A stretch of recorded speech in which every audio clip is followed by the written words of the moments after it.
Bonjour à tous, bienvenue dans l'épisode 512 de La Lettre Pro, le podcast IA. Je suis Brulatour, le rédacteur en chef de La Lettre Pro.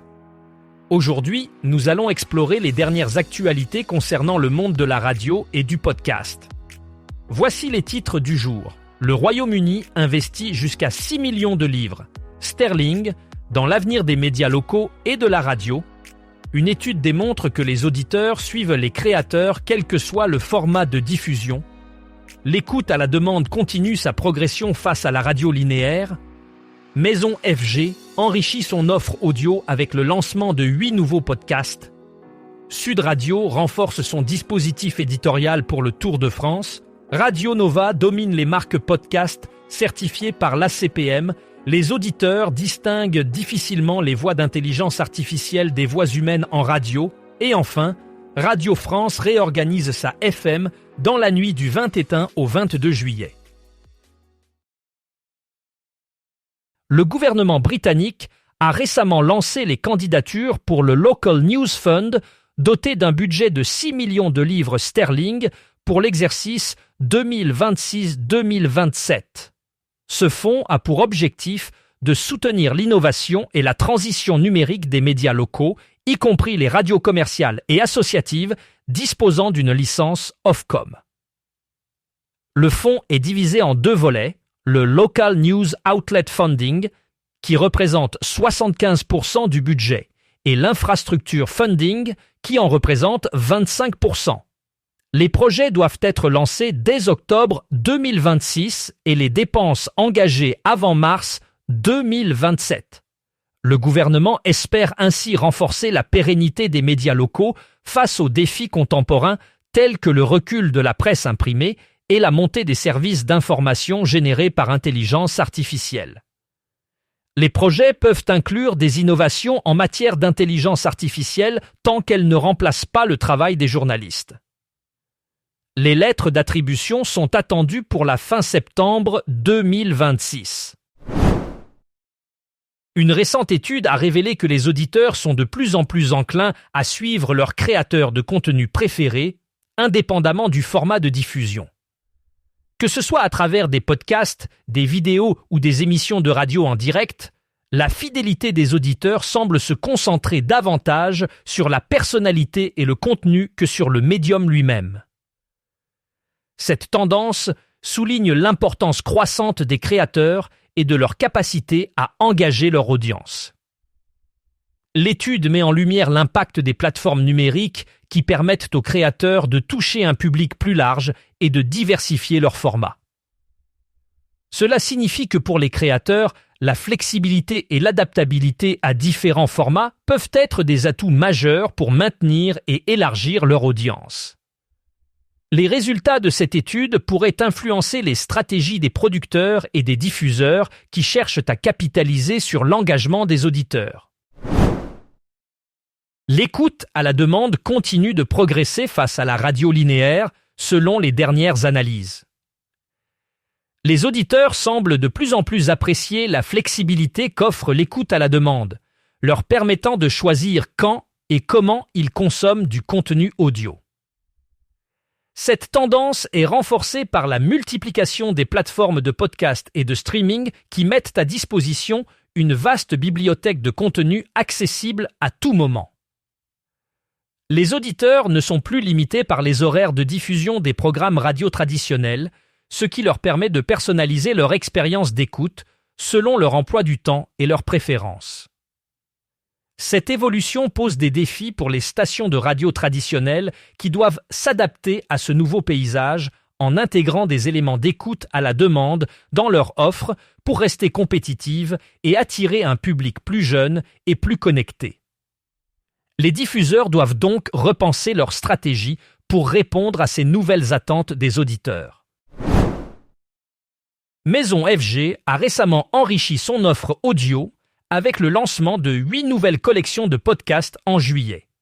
Ces nouveautés sont disponibles sur les plateformes Radio FG et Apple Podcasts et complètent les 4 séries déjà existantes.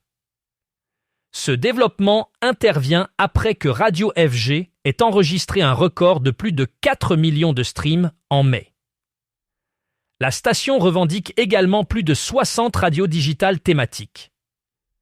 Les nouvelles collections s'appuient sur les programmes de Radio FG et Maximum avec des titres tels que Club FG qui propose des mix de DJ internationaux et FG Backstage qui rassemble des interviews de Happy Hour FG.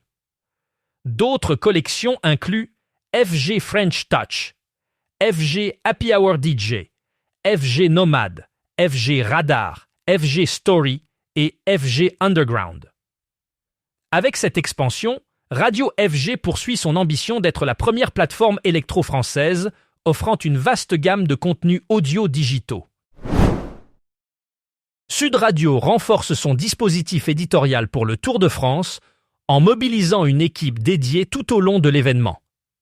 Chaque jour, de la première émission du matin au débrief du soir, la station propose des rendez-vous quotidiens consacrés à la célèbre course cycliste. Aux côtés des journalistes Frédéric Brindel, Alexandre Priam et Rémi Dos Santos, 3 anciens coureurs professionnels apportent leur expertise. Samuel Dumoulin, avec ses nombreuses victoires, Pascal Chanteur, président de l'Union nationale des cyclistes professionnels français, et Vincent Barthaud, ancien maillot jaune, interviennent tout au long de la journée. La programmation commence à 07h07 avec l'étape du jour, suivie de Le direct du peloton à 08h08, animé par Samuel Dumoulin. À 09h05, Pascal Chanteur propose Les coulisses du Tour. Le suivi en direct de l'arrivée et l'analyse de l'étape sont assurés à partir de 17h dans Les Vraies Voix et à 19h, l'après-tour clôture la journée avec une rétrospective des événements marquants. Radio Nova a récemment pris la tête du classement des marques de podcast certifiées par l'Alliance pour les chiffres de la presse et des médias, ACPM. Avec une audience en constante augmentation, Radio Nova s'est distinguée par la diversité et la qualité de ses contenus, attirant une large base d'auditeurs fidèles. Ce succès est attribué à une stratégie éditoriale innovante et à une programmation variée qui s'adresse à un public avide de découvertes culturelles et musicales. Les podcasts de Radio Nova couvrent un éventail de thèmes, allant de la musique aux actualités culturelles, en passant par des interviews exclusives. Cette reconnaissance par l'ACPM souligne l'importance croissante des podcasts dans le paysage médiatique actuel et confirme la position de Radio Nova comme un acteur incontournable du secteur. Ce succès est aussi le reflet d'un travail d'équipe et d'un engagement à fournir des contenus de haute qualité qui résonnent avec les auditeurs. Une étude récente de Crowd React Media, intitulée AI Voiceover Study 2026, révèle que les auditeurs ont du mal à distinguer une voix humaine d'une voix générée par intelligence artificielle lorsqu'ils ne connaissent pas l'origine de la voix. Les résultats montrent que les différences perçues entre les deux types de voix ne sont pas statistiquement significatives. Cela met en lumière les avancées technologiques qui permettent de créer des voix artificielles de plus en plus réalistes. Cette tendance soulève des questions sur l'impact potentiel de l'intelligence artificielle dans le domaine de la radio et du podcasting, notamment en ce qui concerne l'authenticité et la confiance des auditeurs envers les contenus qu'ils consomment. Les professionnels de l'industrie devront peut-être reconsidérer leur approche et leur utilisation des voix générées par intelligence artificielle pour s'assurer qu'elles complètent plutôt qu'elles ne remplacent les voix humaines. Insight by La Lettre Pro de la radio avec RCS a publié son rapport de juin 2026, offrant une analyse approfondie de l'industrie de la radio et du podcast. Le rapport met en lumière les tendances actuelles, telles que l'essor continu des podcasts et l'importance croissante des plateformes numériques pour la diffusion de contenus audio. Il souligne également les défis auxquels sont confrontées les stations de radio traditionnelles, notamment la nécessité d'intégrer des stratégies numériques pour rester compétitives. Les données montrent une augmentation significative de l'écoute à la demande, confirmant que les auditeurs recherchent de plus en plus une flexibilité dans leur consommation de contenu. De plus, le rapport aborde les innovations technologiques, telles que l'utilisation de l'intelligence artificielle pour améliorer l'expérience utilisateur et optimiser la programmation.